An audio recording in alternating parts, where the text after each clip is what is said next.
This is the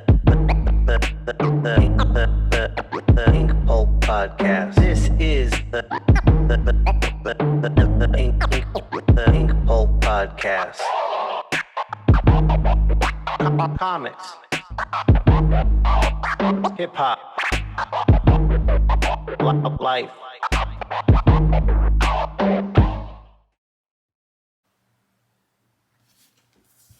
Power. Hold on. My throat's a little dry. I podcasted yesterday. I did a really good one. Yeah, you'll see that in a few weeks with Billy Martin from Good Charlotte. But that's not what I'm here to talk about. But yeah, so I did that, and then I had a Zoom meeting with another rapper on this project I'm doing that I'm so fucking amped on.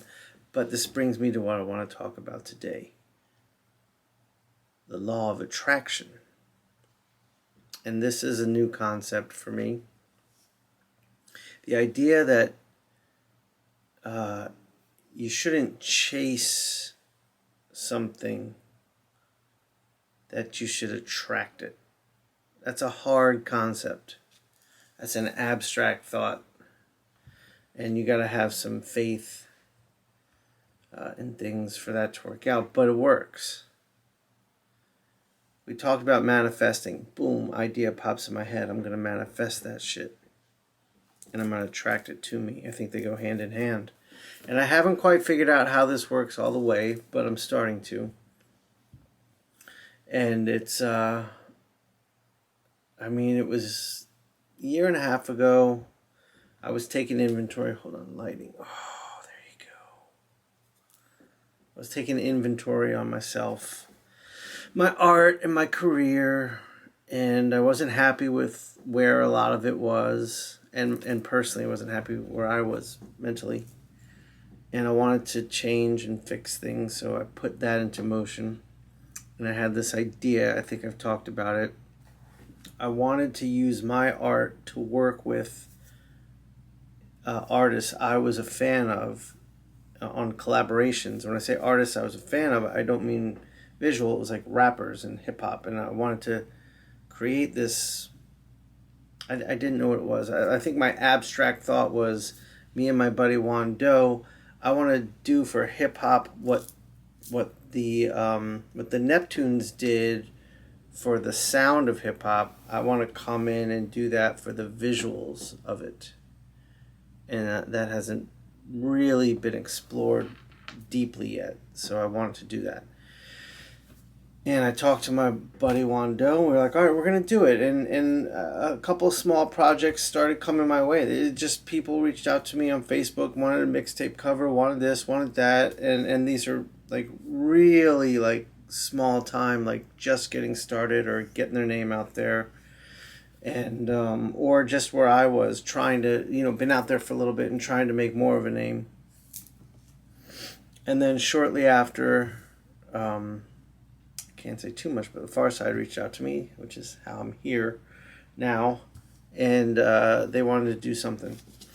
And around that same time, Run the Jewels did the same thing, and I did some work for them, but I've become kind of friendly with Killer Mike too, so he called me and said he had a much bigger, more in-depth project he wanted me to be involved with, and it was like the same time as the Far Side called.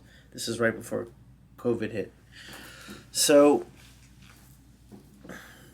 I had this idea, and I didn't see it clearly, but I knew what I wanted. I was just open to letting it be whatever it's going to be. It's another thing, letting go of control. Trying to fully understand something before you sit down to do it or go after it. It's a way to stop yourself. It's a way to prevent yourself from doing things. It's not perfect. I haven't perfectly formed it in my head, so I can't do it yet. And it's almost a is it fear-based? Is it a way you can self-sabotage or prevent something from happening? I don't know. But and I don't even know. These projects, we're deep into one of them and starting the other one, and we're figuring it out as we go, which has been amazing to build something with these artists I love, and not just to be hired to do something for them, but to build something with them. That's dope. I've enjoyed that quite a bit. So more and more stuff involving me and hip hop and my art and my buddy Wando, and we're gonna build and grow and pull in other artists too. And this podcast is part of it. I mean, I've had a couple rappers on so far, and I'm gonna have more on, and more comic artists and tattoo artists, just art and hip hop, just this world. I mean, when I grew up, hip hop was three elements. It was breakdancing, it was music, and it was art in graffiti form. And it's bigger than that. It's now culture and life, and it's just awesome. I love it. The energy of it. It's greatness. So lately I'm really trying to focus on this idea of attracting and not chasing. I noticed I opened my commission list, and I still had this mentality like, please hire me to do one, and that's chasing it. And who wants to buy art from someone who's asking you to please buy art? It's not a good energy. There's a desperation to it. It comes from an honest place of, yeah, I do want to sell art because I do want to live this way, and I do need to pay for things. But I think if you just have the idea, like, I create some really fucking cool shit. If you'd like to have a piece, hit me up. And not worry about it. Not focus on, did I get one? I opened it earlier this week. I haven't even checked in to see if my list is full, if anyone's come in. I don't know. It doesn't matter. That's the other thing. Make plans. Just, all right, open my commission list. Boom. I'm going to start making plans for the next thing. If the commission list doesn't happen, I'm going to move that next thing closer to me and fill the time I put aside for commissions to do that. Just keep moving forward. And that'll just attract shit. Is that advice? I don't know. It's just something to think about, man. That's all I'm doing. I'm thinking, and I'm putting my thoughts out here for you, and maybe you're thinking on it. We're all in this craziness together, so let's just do it. So that brings me to today. Whoa, welcome to the Inkpulp podcast. I didn't say that yet. I'm your host, Shawn Crystal, which some of you know, and maybe I've got some new viewers out there. I am growing. Podcast is steadily growing, and there are new viewers. Hit me up, like, just found this, love it, blah, blah, blah. So subscribe on YouTube. Like, leave me comments. I love hearing that, and I always respond back to you. Follow me on all social media at Inkpulp, INKPULP. Instagram, Twitter, Facebook page, TikTok, still trying to get a handle on that one. And YouTube. And now my YouTube address is youtube.com/Inkpulp. Got that finally. That's baller. So yeah, welcome to this episode. Today we're inking again. There's just something about, I know I've talked about it before. I love traditional comic book inking. I love what people are doing with it today. I'm launching an entire business that will be initially focused on the art of comic book inking, Inkpulp instruction, coming very soon. The first video, my video, up on Indiegogo. And you can download it, get a downloadable version for a certain amount of money. And I think I'm going to offer a physical copy on a flash drive with an Inkpulp logo on it. That'd be kind of dope. So I'm working all that out now. Anyways, keep your eyes peeled for that. If you have any interest or love for traditional comic book inking and learning how to do it from people like me, and man, I've got a lot lined up. Tommy Lee Edwards, Jim Mahfood, Eric Canetti, and more. There's more coming. More and more coming. So yeah, keep your eye out on that. So today, we're inking again. It's a celebration of that art form, and also inking someone else. It's just pure joy. It's just fun. There's no pressure on it. Yeah, it's just the art of inking.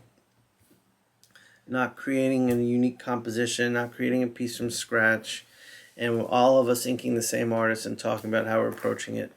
It's been a lot of fun, and I know a lot of viewers have enjoyed it, and I think it's been pretty educational as well, which is another goal of mine, to educate, because I've always been an educator, and I think it's something I got in me that I'm good at too.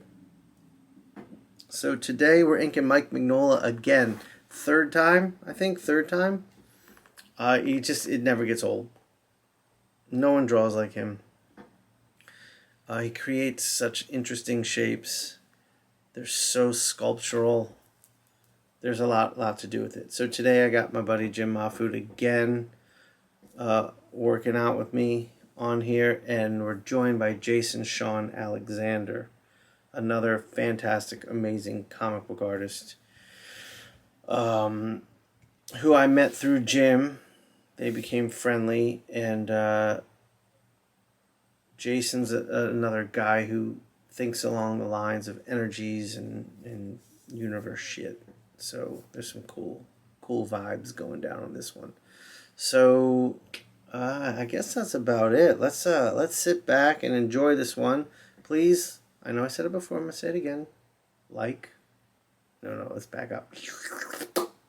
Comment, no, back up again. Subscribe, like, comment. See how fucked up my hand is? That's a claw. That's not a hand.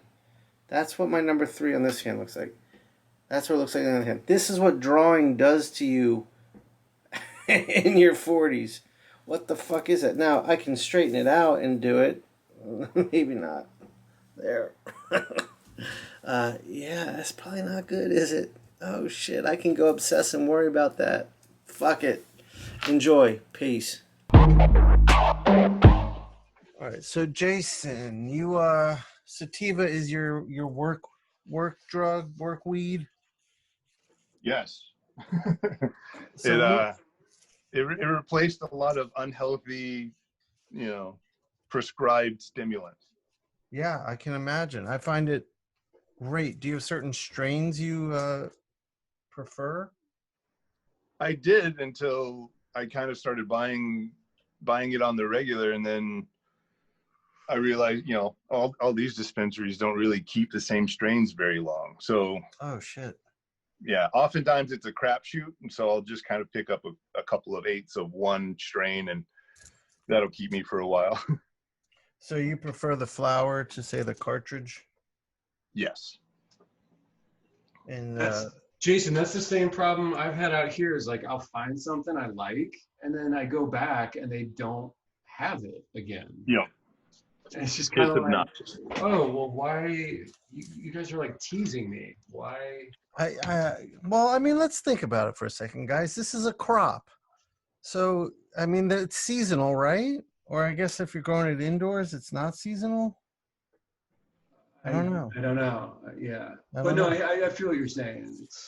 But yeah, but I do find, like I was saying to Jim, I've been smoking Girl Scout Thin Mint Girl Scout cookies lately during the day, and that is just a beautiful thing. But You should just try smoking weed instead. meow meow meow.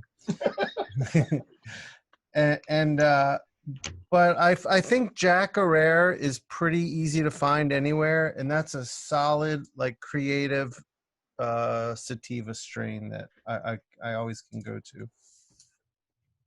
Nice. I'll be. It feels weird. Like I didn't even start smoking until I was in my late 30s. It's because I forced you into it. I was a bully. Jim, I was going to say, how much of that has to do? Jim, were you an influence on that? He is an influence. Why had you not smoked, Jason, until you were 30, in your 30s? I just didn't do drugs. I drank. I drank like a fish. But I just never put anything else. I was always scared of them. Right. all this be scared of drugs stuff that you see when you're It a kid, worked. it all worked on me. Oh my God. So what made you change your mind? My wife was like, you should chill out. Yeah, that makes sense. And she started kind of introducing me to stuff. And I'd only smoked, I think, once before I met Mahfood at Comic-Con, and then he shoved a Rice Krispie treat down my throat. At a live art party, I was like, "Here, take this. Let's have fun." And you're like, "What? What am I eating?" And then like 2 hours later, I look over and Jason's just like smiling. Okay. He's making a huge painting. We're having a good time. Of Oh, course, that's we're awesome. still drinking whiskey and everything, but it's kind of like, hey, this other thing can also add to your creative juices, you know? Totally. Well, that's good you didn't like send him into the green zone with too much edibles. Right. Dude, his listen to wife- Mahfood making it sound like he was like thoughtful. I walked in and this dude walks up to me that I had not met probably 2 days before. And he said, as your attorney, I strongly recommend you eat this. And he shoved the Rice Krispie treat in my mouth. This is true. And I ate You it. went And straight then, fear and loathing. Oh, completely. and then I wound up like doing live art in my suit with him. Yes. Awesome. That's good. And then stuff. Jason and his wife got revenge on me. Like weeks later, they had me and my friend Carmen over to their house for dinner. And at the end of the dinner, they served us brownies and we ate brownies. And Jason was like, "Oh, by the way, those were magic brownies." And I was like, Oh, "Fuck, awesome. dude." And Carmen and I had to go do an interview with someone that night. We were doing a podcast together called the Beat Bee Sessions. Called the what and sessions? The Beat Bee Sessions. It was like a music podcast before I do my current Skull Funk Radio podcast. It was a music show, and some local LA journalist was meeting us at my apartment to interview us about it. So we showed up, and we were so fucked up. It was hilarious. It was. Did it go well? Was it a fun ride? It was fine. I mean, it was in the spirit of like what we do anyway, but we had to let the guy know, like, we accidentally ate edible weed like an hour ago. And he's like, that's fine. You still want to talk? We're like, yeah, fuck it, let's do it. But that's awesome. And it went well. Jason got his revenge. He got his revenge. That's a nice move, the dessert move. Yeah. Dessert move. So Jason, you've got a little boy, huh? I do. It accompanies the little girl, so we have a finished set now. So you have 2 kids? Uh-huh. Oh, I thought the boy was your third for some reason. Sweet Jesus. Yeah, well, that's what I was going to say. Is I don't know how you can do that. I have 2, and I could not imagine having 3. There's this little bit that Jim Gaffigan says is like, because he has 5 kids, and he's like, after two, when you hear someone say they have a third, then you start looking at them like, what's wrong? That's true.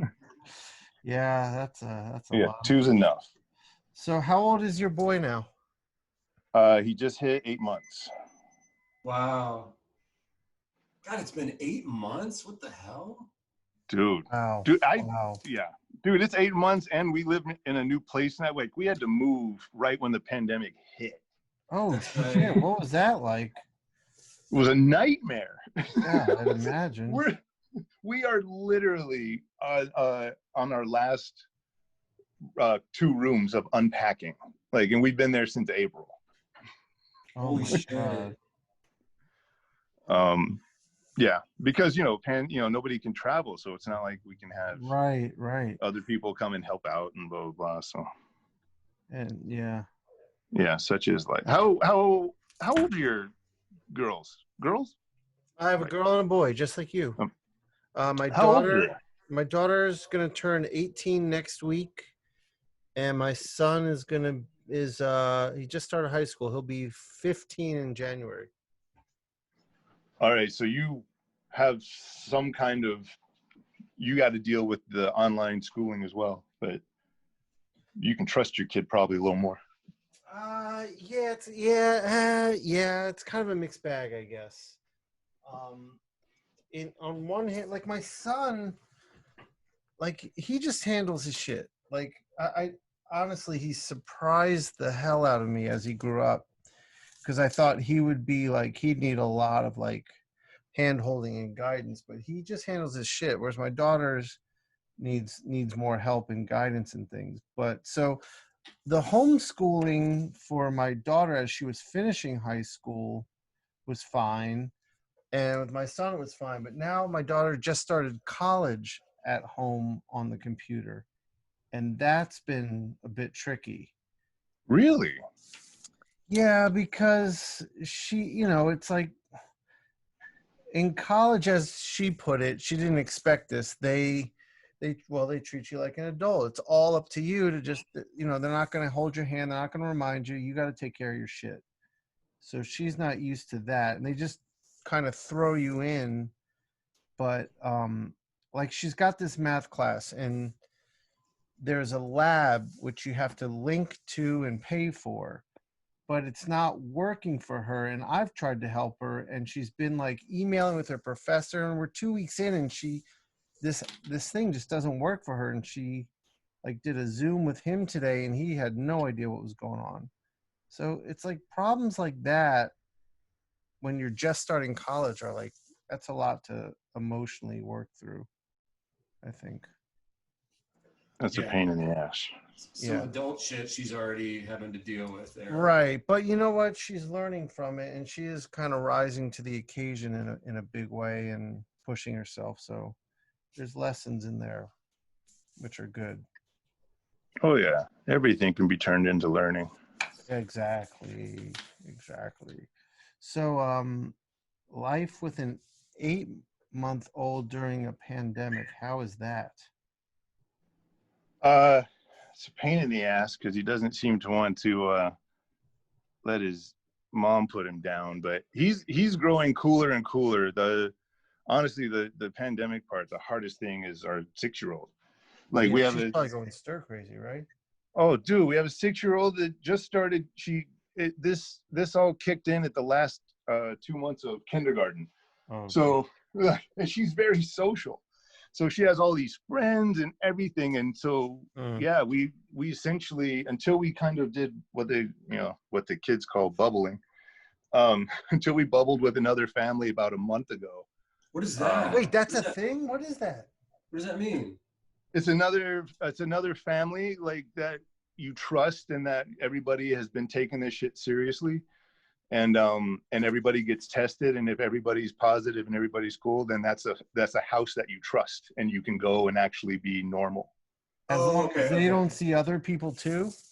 Right. Like it's literally you've agreed to see each other, and if anybody lets anybody else in, they got to talk about it and all that stuff. It's like a relationship. Oh, it very much is. And then like, that's amazing. Because when we finally did it, like, my little girl had not played with a friend for 5 months. Oh my God. Shit. Can you imagine being 6 and not being allowed to play with friends? No. I mean, luckily my kids had each other and they're like best friends. So they had that. But, and honestly, like not to be whatever, but like, it's lucky that they're older. Yeah. No, that's why I'm asking you. I mean, it's hard to explain. My wife and I counted. Yeah, my wife and I every night were like, thank God we don't have little ones. It's interesting. So I wonder what this generation will be like as they get older. Yeah, me too. Like this is something they all have in common, like the Great War or the something. They're like, you remember when your childhood was taken from you? Oh my God, yeah. Yeah, that's true. That's crazy. Very true. Fuck, I didn't even think about that. Well, my daughter lost her prom, and God, jeez. Yeah, and she lost her high school graduation, but then they had one in late July. So we did that. So at least she got. It was I mean, it was very safe the way they did it, and Yeah. it was cool. But I mean, you know, it was a definite weird kind of way to graduate. Everyone's sitting, like all the chairs of the students are all far apart, and they're all in Jesus. masks. Yeah, it was pretty crazy. But I was glad they did it. I was glad she got that. But yeah, she lost a lot. And my son started high school in this, so he's going through that right now. So tell He's me actually what. Go ahead, Jim. he's actually at the school, right? Yeah, he's at school, whereas my daughter's not. Um, Oh, yeah, he's physically at school? he's physically at school. They give you a Oh, I'm sorry, Shawn. I thought you loved your children. No, I'm Yo, Shawn lives in Atlanta, dude. Atlanta's just like they can just do whatever the fuck they want. It's a different world here. It was really scary for a little while here. Really scary. Because there's just so many people here who think it's fake. Wow. I mean, it's like I would go get some like carry out, like pick up some food at this like outdoor like shopping center with restaurants and stores. Of course, everything was closed except the restaurants, but it was a big outdoor area. And I was the only person in a mask. And that was probably in May, right after, no, it was in June. We were the first state to open. And I remember when the governor announced that, it was like a Tuesday. He said, we're opening Friday. Now, my wife works in like the spa industry.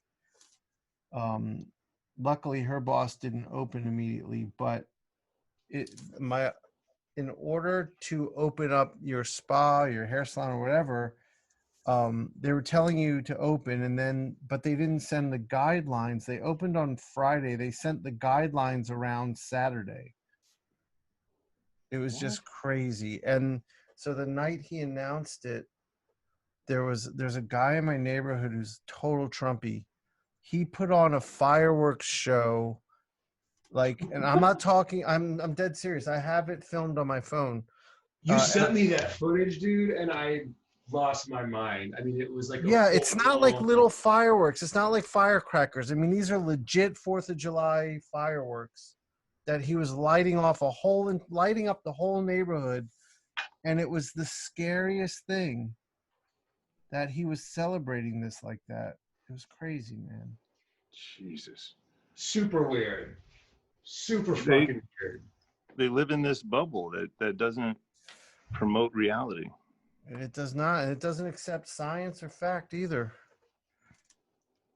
And you anybody that was, I've luckily I haven't been harassed for like anybody who believes I shouldn't be wearing a mask. Oh. But I always figured if I did, like I see all these videos of people arguing. I was like, I would just tell them I'm sick. Right, like, right. You know, like, why are you wearing a mask? I'm like, I'm sick. Get away from me. And then we'll see how much they believe in it then. Right, that's true. I almost got into a fight with a dude. We got into it pretty good. Oh, yeah, you're was that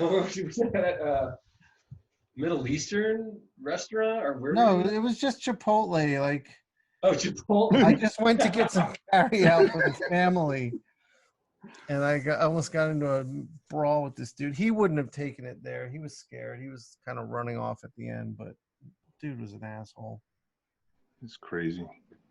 Jason, what's up with Philadelphia? You're on the new arc of that.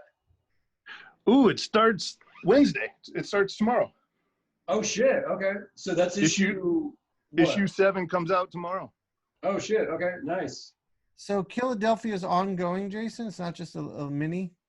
Ongoing. Awesome. Is that the only book you're doing right now? No.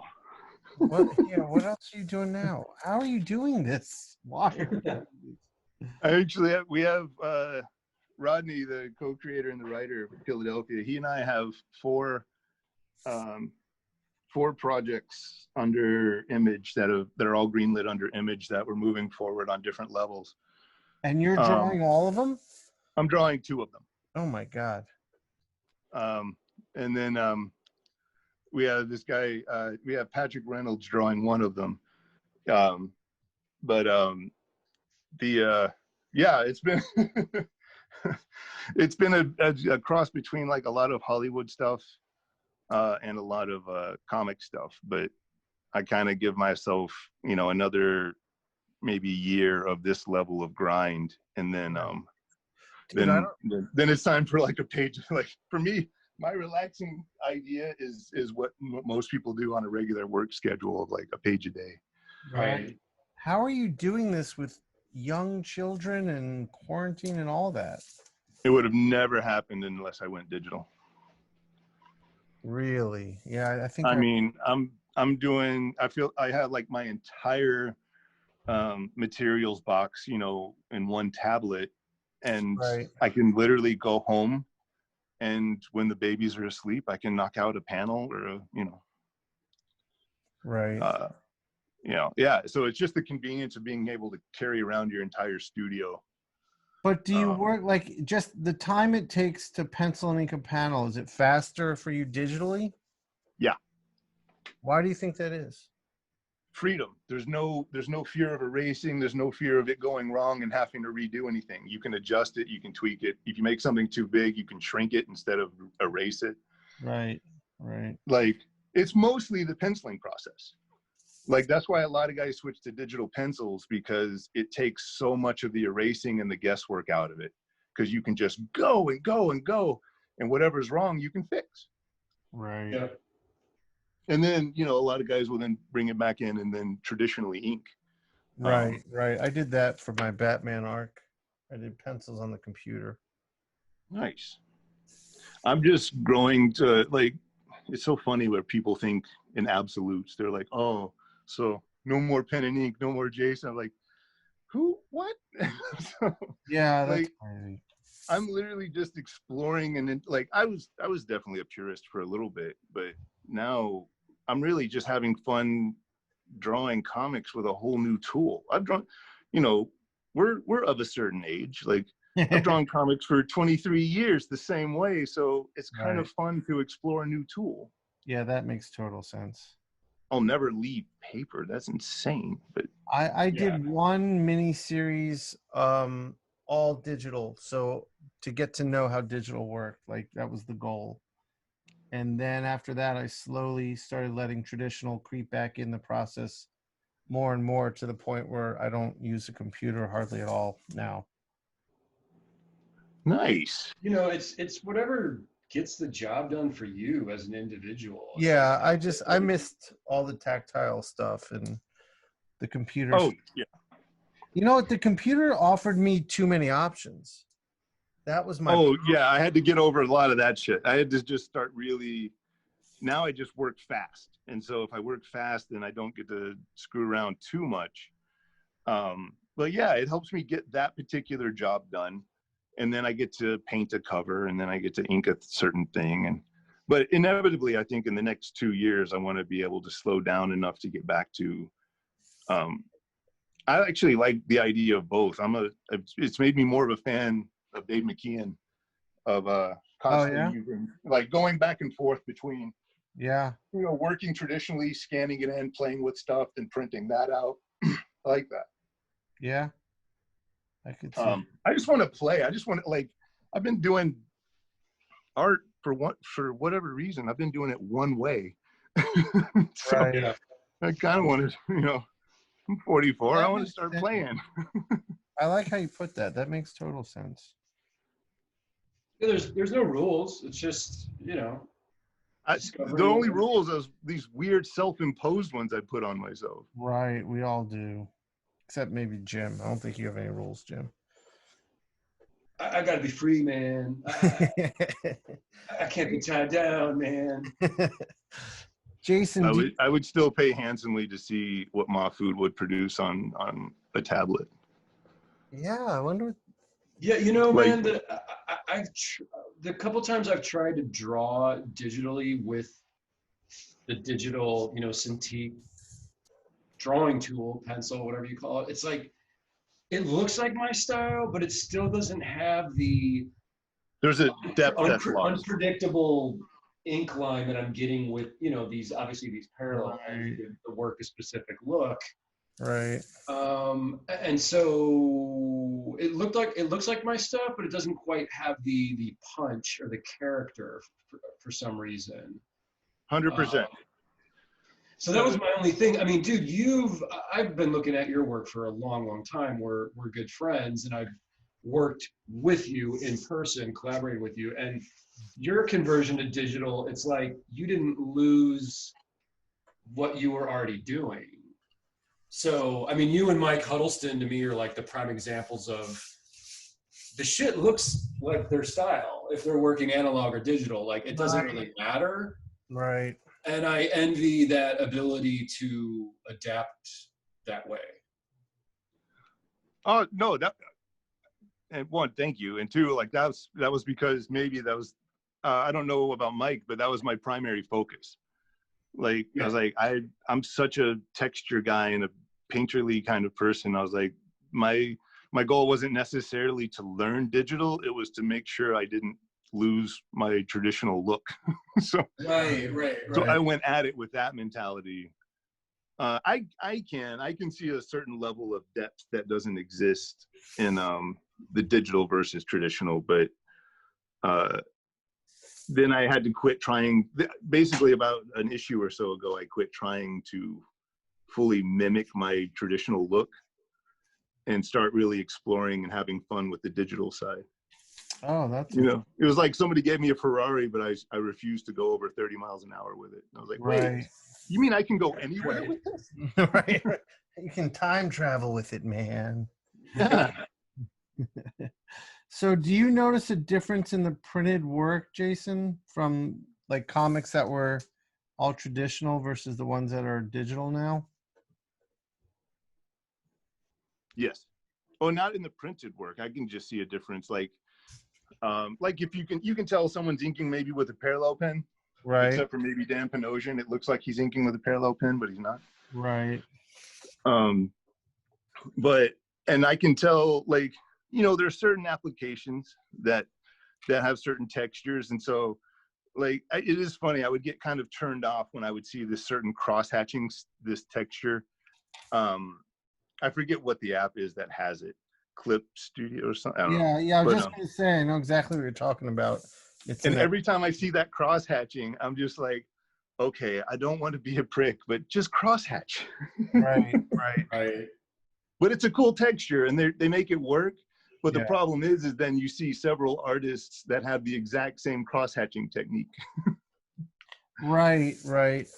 I agree. Early on, like, I was so anti-digital, and that was one of my big things, was everyone's work is starting to look the same. I mean, this is probably 15 years ago when Marvel, it just looked like every, like, one of their artists was just tracing 3D models of human beings. Yeah. And it was just so, ugh. Yes, that was a big turnoff. I was like, is that what I'll become? And then you just like, well, no, I don't want to become that. I think luckily we have the benefit of looking at it and being cognizant of it. Right. So we can not do it. Right. Definitely. Jim, do you even have a Cintiq? No. No, Jim's got a rotary phone. Yeah, I have a rotary phone with an answering machine and a tape cassette in it. Are we zooming through your beeper? And I have a first generation iMac with like the blue shell. Yes. Oh yeah. To it. Remember that? Yes. Shit. And then they came out with the flavors. Oh my God. Oh right. I had the tangerine. This is the weird things we put on ourselves on our perspective. I was anti-Mac. For what reason? I don't know. I was anti-Mac until the first Mac I ever bought was the iMac, the one, yeah. Wow. And yeah, I don't know You what's don't know wrong why with you me. were anti-Mac. You just were. I came up with hackers and all these guys, and so they all had PCs, and so Oh, they were yeah. all like, "Oh, Macintosh, that's just a candy computer," and blah blah blah. Oh, That's And funny. yeah, I love the it Mac. was Kent Williams finally made me get over that shit and buy a Mac. Oh, good. Well, Mac just took over in such a major way, especially with artists, with visual people. Yeah. You know, It's good that they grabbed that niche and like, all right, cool. If you're gonna do music and movies, we're the ones you want. If you want to do spreadsheets, then go to those guys. Right, exactly. Jason, can you tell me a little bit of like what your experience was, the years you spent sharing? Was it you shared a studio with Ken? Is that what it was? Yeah, in North Carolina. Oh, you were in North Carolina. Okay. So Mhm. tell me what that was like for you. Because you were a big fan of his, correct? Yeah, it was. I had moved there on the George Pratt kind of talked me into how cool North Carolina was because he and Scott Hampton and Tommy Lee Edwards and all those guys were there. Right. So I was like, well, shit, I'll go hang out with you guys instead of going to art school. And that's what I did. Awesome. That's awesome. Dude, that is so much better than art school. Wow. oh yeah, But, that's and amazing. then like inevitably like personal stuff in Kent's life when it made it where he was separating from his wife, and we met at a time when he kind of, we were both kind of licking wounds and all of that, and I was just buying an art book from him, and we just kind of got on. And then over like the next few months, we wound up just becoming friends, and then inevitably getting a studio together. And it was a dream. It was a hard balance because I always wanted to be like, fanboy, mentor, mentee kind of a thing. Right. But I didn't want to be that. I wanted to be like, no, he's going to see me as a contemporary. Right. Even though I was new and I sucked ass. And but so inevitably we wound up, splitting rent, sharing a studio, and I just kind of sponged off of him and learned stuff. And then I wound up, assisting him on, like, there was a few books he was inking at the time. He was really inking a few like Marvel and DC things. And like a good little portion of those was me. He was So, inking other artists or just inking himself? other artists. He did this book called Really? Fight for Tomorrow with Dennis Cowan. Oh, Like that. okay. I remember that. Yeah. And then I think he did some X book where he inked over Shawn Phillips. That sounds familiar too. And then, but inevitably he was like, I'll take these on if you want to. Like, that's why it took so long for me to kind of get Kent's style out of my own. Because I could ape the shit out of him. Okay. Yeah. Wow. So you learned to mimic him as like a job thing. That's interesting. Yeah. So I was kind of like learning how he inks, learning a lot of stuff with him, and still kind of, and he was split the page rate with me. And so I'm like, well, shit. Wow. So that was you probably learned a ton just being able to ask him, like, why do you do this? How do you do that? Oh yeah. Because I would be painting in the studio too, and he would see, and I would always try to really balance it, because I'm like, I didn't want to breach that threshold of like student. But inevitably, like, I would just watch him and just ask questions and be casual about it. And we shared a studio for a couple of years. And yeah, it just kind of feels like, yeah, that was my art school. And then inevitably we started directing commercials and short films. And then we moved out to LA together. You directed commercials with him? We did this Converse commercial together that was for the advertising company to pitch the commercial style of like independent. This was like 2002, 2003. Yeah. So inevitably we did a test commercial for them of this new style they wanted to do Converse commercials in. And they bought it, and it wound up being like shown in Europe at the MTV Music Awards and all this other stuff. But then when it came time to bring it here, they were like, nah, we've seen it enough. so, What? so it never aired here, but I star in a Converse commercial. Oh, Wow. that's awesome. Is it on YouTube? Do you know? I don't know. Jason, when you were with Kent in North Carolina, had you already started doing the first Empty Zone comic book series at that time? Yes, by the time I moved to North Carolina, I had already done two full arcs of Empty Zone. Oh, okay. Okay. His influence can be seen on the third arc that only lasted 2 issues. Okay. But that's when I really started jumping into that style and painting, and that's also when I started getting paying gigs at like Queen and Country and stuff like that. That was. Now, the Empty Zone was your creator own book? Yeah. And were you self-publishing that one? We started self-publishing it. Then a small company called Sirius Entertainment published it, and then I got the rights back and brought it to Image. And did you write those? Yes. Okay, cool. I miss writing. I've got some of those, man. I've found some of those in a Oh, 50-cent bin last year, and like sent Jason text message photos of them. Like, hey, look what I found while I was digging this weekend, man. Little baby Jason, little baby Shawn Alexander. Oh my God. I wanted to do like one of those omnibuses of all the early Empty Zone stuff. You definitely should. It's cool to see where everyone starts at, even though if we personally don't like our early stuff, but it is kind of a cool like archive history to see where everyone begins, you know? Yeah, I agree. So, Jason, is there a lot of stylistic shifts through the arcs of Empty Zone? Or you just see yourself honing what you're already doing? Empty Zone was, it was very much like a kid, like a child actor. Like it was just me growing up and figuring shit out. Okay. That's why I've only just recently gone back and looked at the work and been like, oh, well, it was good for the time. But before that, I would still define myself, I guess, by my old work. And I'm like, nobody should see this. Right.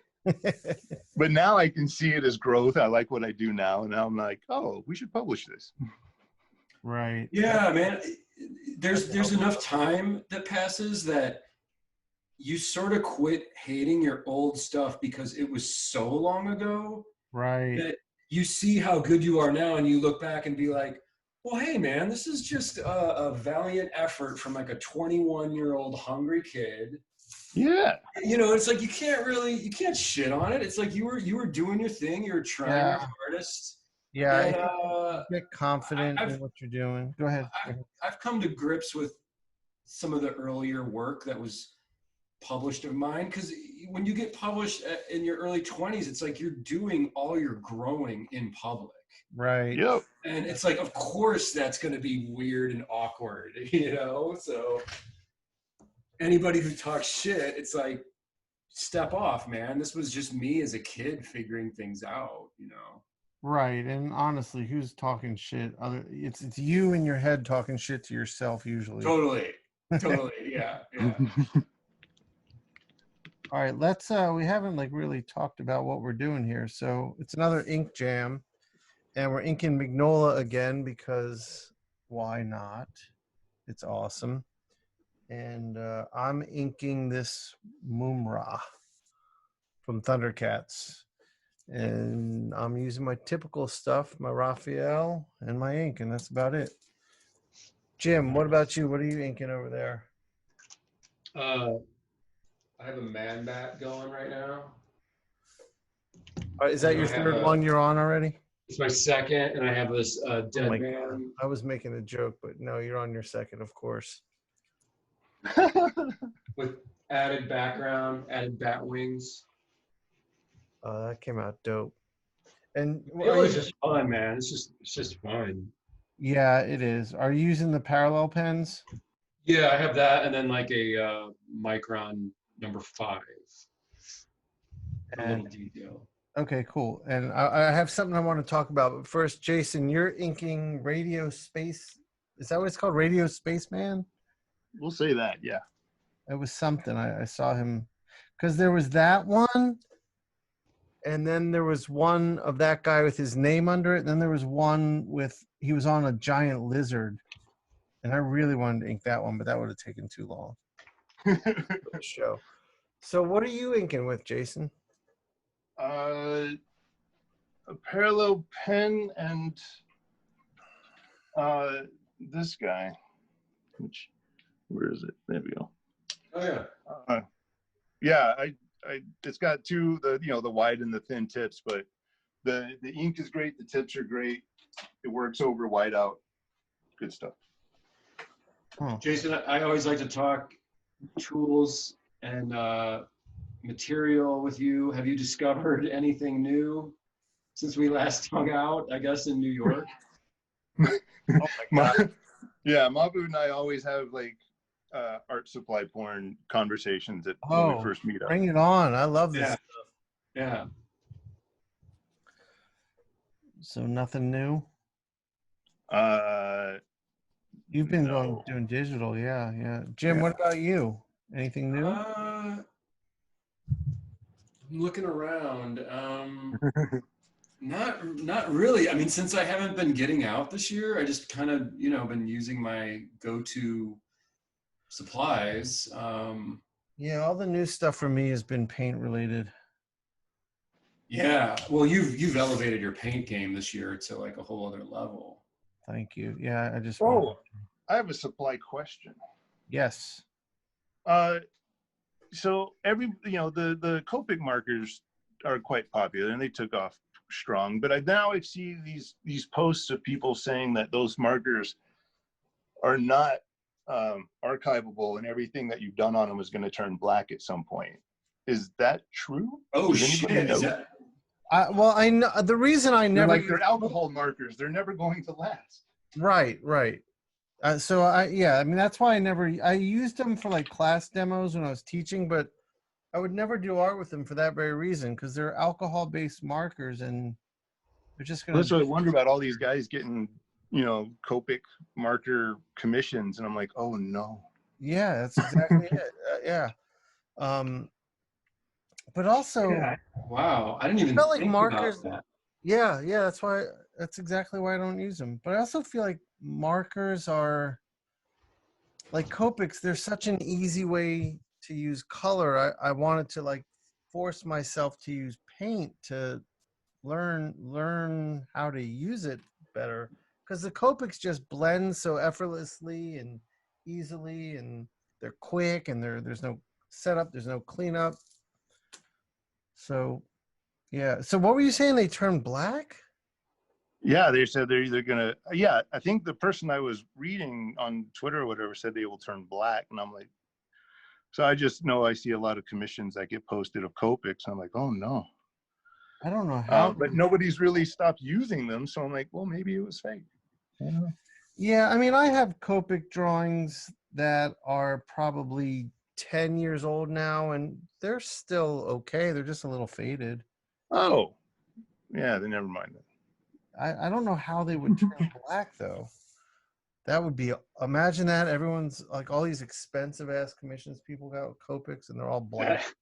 Yeah, but I mean, if 10 crazy. years is already a good thing, I'm like, I think we're fine. Yeah, I think they'll fade. And the thing is that in terms of alcohol-based markers, they don't fade nearly as bad as like most of them. But yeah, I think that's the only danger, is them fading.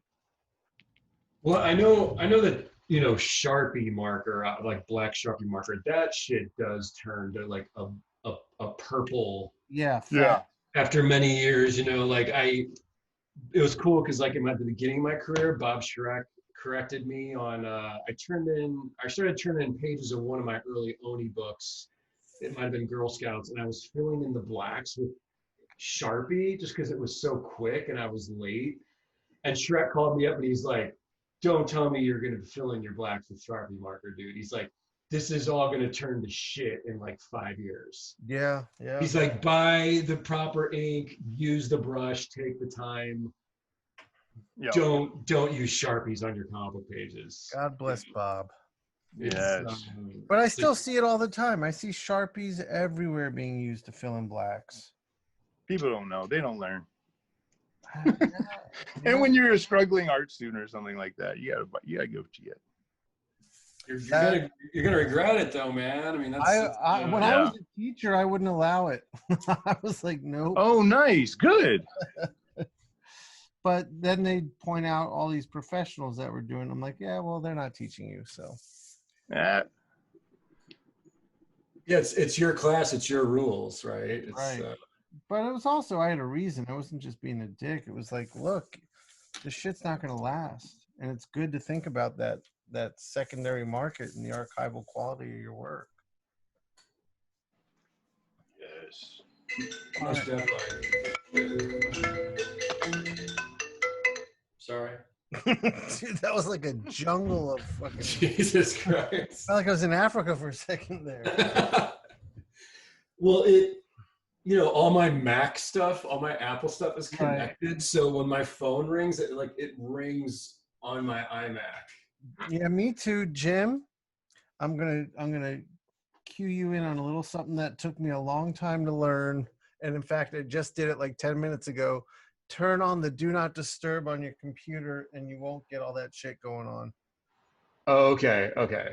It's up to you. I mean, it's no, that's a good tip because it doesn't need to ring on my computer. Like that's that's overkill, man. Do you ever have it where you answer it on the phone and it's still ringing on the computer? Yeah.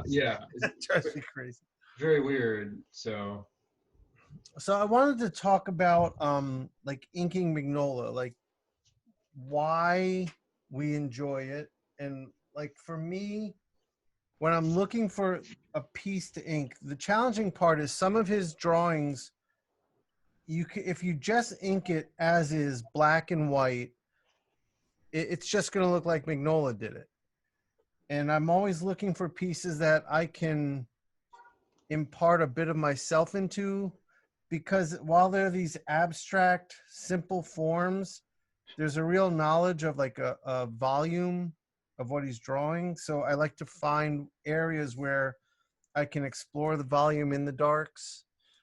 And so when I'm looking for it, that's the key for me. What about you guys? Jason?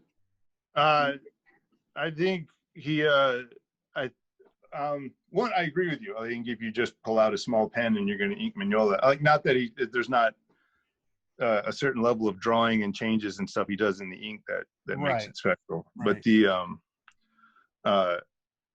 But yeah, it's simple. It's line and it's black, and the form is so solid already, and it's so good. It basically says like, "Hey, come and play." Right. There's nothing you can fuck up from here. Right. That's exactly right. Yeah. So that's actually a better way of putting it. I'm looking for ones that will allow me to play more than the other ones. Yeah. Because there was a few I really liked, but they would have taken like 10 minutes, and I wouldn't have been able to like play with it much. Like, I enjoy his rendering on some of those pieces, but those are the ones I skipped past because I'm like, oh no, I don't want to. I render, so I don't want to fight your rendering. Right. Yeah. Like the ones where it looks like he's making like a stone carving out of his like hatchwork. Yes. I avoided that too. I might get into some of that in the bottom portion of this. I think it was that Bushima thing, Jim. Remember the Bushima one? I remember.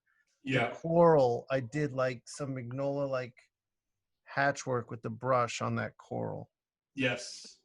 So what do you look for in a Mignola piece there, Jim? For me, it's like the character and the pose and the positioning of the blacks, and just me reacting in a gut way of like, well, that just looks like fun. Like I want to put ink on top of that. And I love, obviously he mostly does darker gothic kind of stuff, but yeah, anything in that wheelhouse of like the darker characters, Dead Man or Batman or anything bat, skull, skeleton related, I just think is fun.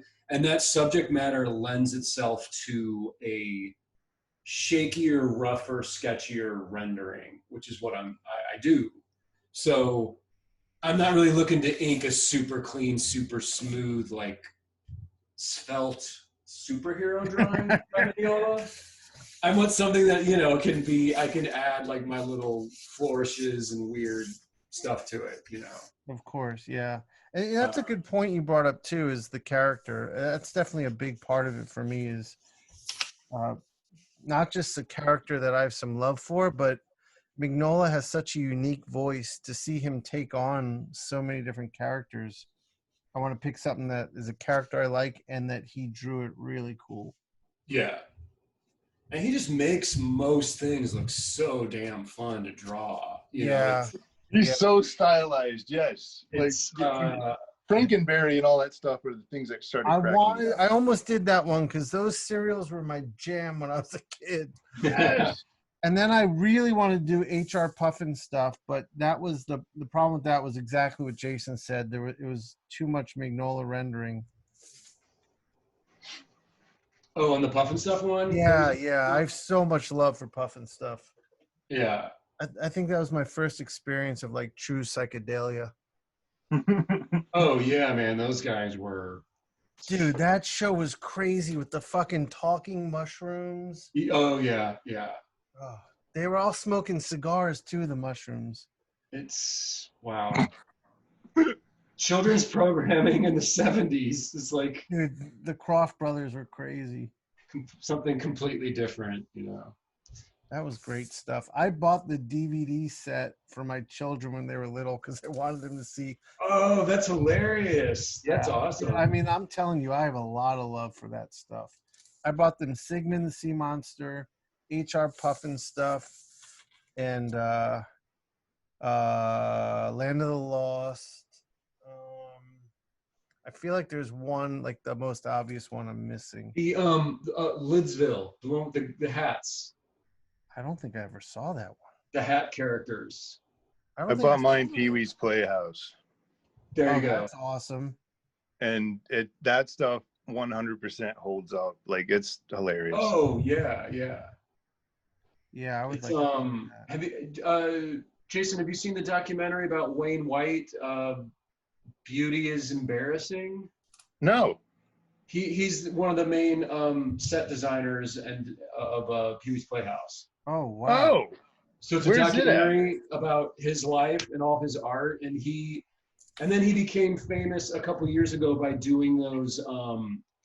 You see them all over LA, man. He does those paintings where he gets a landscape painting from like a thrift store, and then he paints. Oh, he's that guy. Yeah, that's Wayne White. Yes, I know that work. Yeah, he's a genius, man. Cardboard sculpture, puppetry, drawings, but one of his big gigs was he started off as one of the main guys on Pee-wee's Playhouse. That's amazing. So definitely worth checking out that documentary. Jim, I gotta ask you, please don't ever have children because your brain is in such good shape. Children have not eaten away at it. You have such a bank of like great art knowledge that I remember having before I had children. Do you think it goes away? It's like you don't have enough room? Because I feel like yes. Listen, man, I feel like I am starting to run out of room though in my brain for. Don't say that. Don't say that. For just things like being in my mid-40s, like learning, meeting new people, or like getting like new numbers in my phone and stuff. It's like there's times where I don't think I can put any more inside of my head. Well, we have more to learn than any generation. Like, well, now the generation, our kids, but like, we can't learn all this stuff. Like, our parents and grandparents and all these people we respect, I'm like, well, they didn't have 50 extra years of learning that we have. Right. There's only so much we're going to be able to like hold in our actual brains. That's true. It's amazing. That's why anybody that rags on like kids, younger people for not having seen a classic movie, I'm like, are you kidding? There's generations of movies now. There's not like that's a good point. There's not just the 70s and 80s anymore, asshole. Yeah. That's a good point. That's It's crazy too, because I think about like my mom and dad both were born and raised in St. Louis, lived there their whole lives. So they know a certain amount of people. They're not online. They don't email with people. They don't know people in other countries. They only know the people that they've known in St. Louis. Right. Compare that with me, their son, who, I don't mean this in a bragging way, but it's like, I know people all over the world from Right. doing Right. art, from being online, from traveling. So just think of that in one generation, the amount of like the Rolodex inside my head compared to theirs of just Right. humans, you know. Yeah. And then it's like you said, Shawn, then you throw in all this like pointless pop culture knowledge. I didn't say pointless. You said No, pointless. I'm saying like art, comics, movies, music, like all Love this it. shit Love it. that takes up space in my brain. That's like, it's important to me. It means something to me, but the average person is probably like, dude, how do you know about all No, this shit? I love it, man. You always remind me of shit, like shit I love. And I love when you go off and talk about all this comics. Like when you talk about, and when we podcasted with Jim Rugg, you did it again. Okay. We're just As talking long as about. it's not annoying, then it's all good. No, dude, I fucking love it. I mean, it makes me feel like I wish I had that still. But I mean, this is the good thing about the Zoom stuff during quarantine is it's like I have to be able to hang out with fellow artists like you guys and talk shop and talk about tools and inking and stuff because I'm not getting it in person. Right. And there's no conventions, there's no convention dinners where we can talk about this shit. So it's like, how else am I going to talk about drawing supplies with Jason? You know, this is as good as we're going to get for now. So, Right. Yeah. Right. Yeah, we're not going to be at Empanada Mama's anytime soon. No. I feel like I have still most of my art knowledge since kids. What I've lost, which kind of depressed me on a whole other level, is any ability to play video games. Oh yeah, I cannot play. My kids kill me in that shit Dude, now. she's literally playing these other like Kirby and other things and Lego City, and these are simple kid games. And I'm driving into walls. I'm like, wait a second, I should know how to do this. And everything changed when I literally, a few days ago, I handed her the controller. I'm like, can you get me this? Oh, dude, yeah, I get it, man. I didn't realize that was a skill that left you. Yeah, I didn't either until we got Mario Kart. My son's doing laps around me, throwing shit at me. I'm just getting frustrated. But when they were younger, I would like smoke them. Right. I'm like, how do you know how to fucking drift? How do you do that? And they're explaining it to me, and I still can't do it. It's when they start explaining it to me, like when she starts it, I'm like, never mind, don't. No, I can't do it. My ego won't let me do it again. Yeah, Right. my pride didn't give a fuck. It was all ego. Like, I gotta get better. I'm gonna beat you. I'm gonna beat you, child. Right. Yeah. Jason, is your daughter conscious of the fact that you're a talented artist? Like you're different than other dads?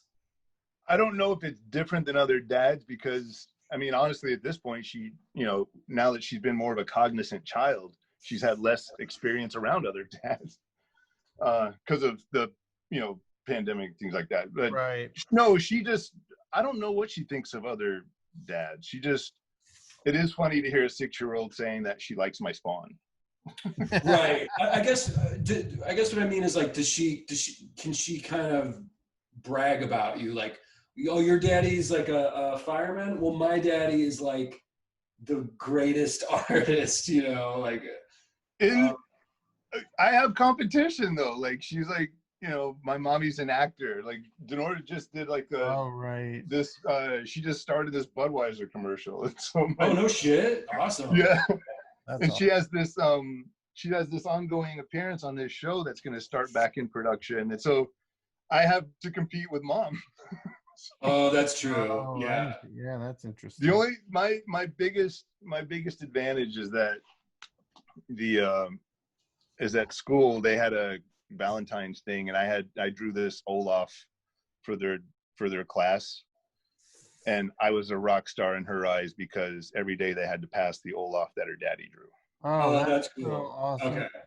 That's from Frozen, Jim, in case you don't. Yeah, it's just. What did you say? That's from Frozen. That's a kid thing. I don't know if you know Olaf. You know, I didn't. I was just playing. Okay, good. Because it didn't even occur to me that anyone would not know what Olaf was until Jason said that. I'm like, oh yeah, Jim's not gonna know what that is. Jim may not know what Olaf is. I have not seen Frozen. I'm sure, Jason, you've seen it 1,500 times. So many. Jim, I need to ask you, are you on your mic or is your microphone still coming through your iMac? I'm on my external mic. Okay, cool. Is it okay? Yeah. I was just, I'm always thinking about these things and checking them out. Like still getting a feel for all this Zooming business. Yeah. Oh, okay. Speaking of mics, Jason, yeah, how did the virtual Comic-Con go that you threw? I know how it went for you, but I wanted to ask you for like the show, for like the viewers. Yeah, I'd like to hear about this for sure. That was awesome. It was something that I absolutely want to do again. It was great. There's this other app called StreamYard, and that's what we use that when they give you all the different where you can put the text on the screens and all the crazy. Right. Yes. And so, and it was like my assistant Nicole, she was manning all of that, and so it was great. Like, yeah, the biggest thing to kind of overcome was me being weird and nervous. Was this? You did great, dude. You did. I watched most of the videos. I mean, you're great. It's just putting yourself out there. It's like the weird thing of like, well, here I am. I guess people want to watch me and hear what I have to say. So I really just wanted to feel like I was at my table. Right. Because, we're not going to do any conventions this year. And I really had that, I kind of had the time allotted for San Diego anyway. So I'm like, and honestly, it was easily the most successful convention I've ever had. Like, That's other than amazing. shaking hands and signing stuff. Financially, you're talking about? Yeah, I opened up my commission specifically just for the thing. And, you open up your commissions to the world, not just to the 20 people that pass by your table. Right. And then the portfolio reviews that we did, for like a lot of those were from people in other countries. Wow. Okay. Oh, wow. So it was, and then getting to just literally interview friends. So, it felt very much like another version of At the Table. Like, but yeah, as far as commissions, I'm still finishing those. But awesome. Financially and everything else, it was awesome, because then I was telling this to Mahfood, because we can make money at a show, but then we're like, cool, here's the $2,000 for the hotel, here's this for the table. Right. Like, I just got to drive home.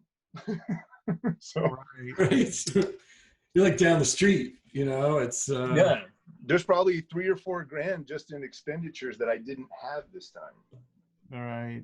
Yeah, I find the like art collecting and art buying community has been super awesome during this COVID thing. Yes. Yes. Have been crazy supportive. Like, But I think it goes along with something you were just saying too, Jason. They don't have to like spend money to go to a convention, buy tickets, get a hotel, fly, and all that. So then they pay for commissions on top of all that. So now they probably have some extra money because they don't have to spend it on all that stuff, and they're getting more commissions than normal, maybe. Yeah, there was a guy at this show in Hawaii that I did, and he explained it like that. He was like, he was buying a lot of artwork, and I was like, wow, Hawaii is an amazing show. He's just like, look, we can either spend $1,200 to get to San Diego, or we can give it to you. Right. And I'm like, oh, that,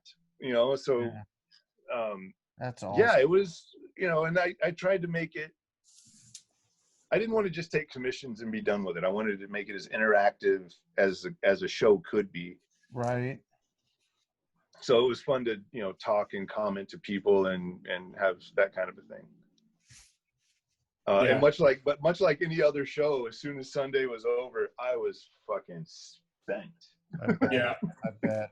Wow, that's awesome. So you're gonna do it again, you think?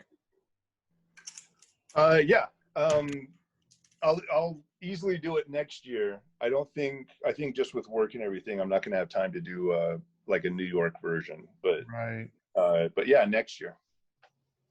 Awesome. I think I would like to kind of get together with other people that do it at the same time and the same whatever, and have a link list on my site that's called Artist Alley, and then just link to everybody else who's doing live conventions.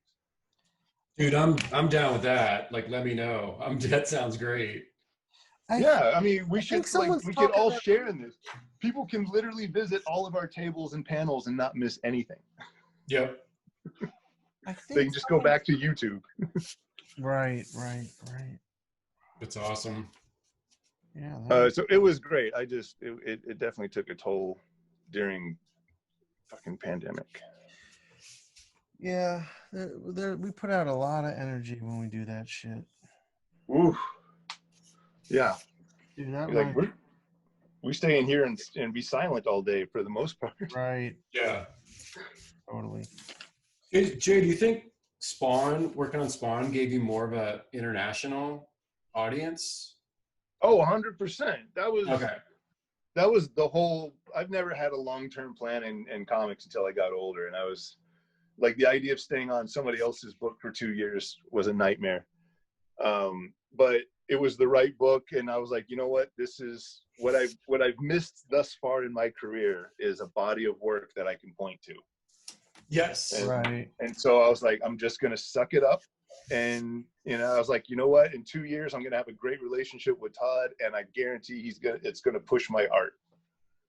And that's exactly what happened. So I'm happy to be doing creator-owned stuff. It was definitely, that was one of the investments they don't really tell you about. Like, especially if you want to do creator-owned. If your goal in comics is to do more than just shuck out a page a day at a rate. Right. Like, it's a weird thing to just agree to. You have to do that on some level to let the audience know you exist. Yep. Right. And they came over to Philadelphia. Philadelphia has been good, so That's awesome. It was worth it. They're awesome. Yeah, Spawn fans are also just like, not just to float that boat, but those fans were dope. Those guys were really good people. I could see. I think like Capullo and these other guys would get like death threats, but I really only got like a handful of guys that say, we want you to leave. That was about it. Oh God. Yeah, that's so weird. That's just, especially coming from a grown man, it's like, dude, I'm just trying to make a living here, man. McFarlane likes my stuff. I'm just drawing a comic book, bro. You don't need to get that upset. Like, I told one guy, I was like, I didn't kidnap him, right? He asked me to draw the book this way.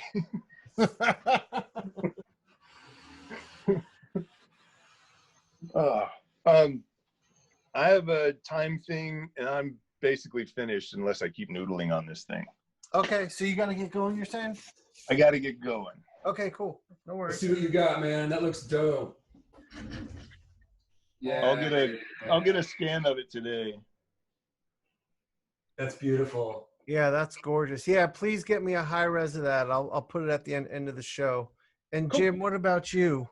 Are you on your third one now? Second one, man bat. Whoa.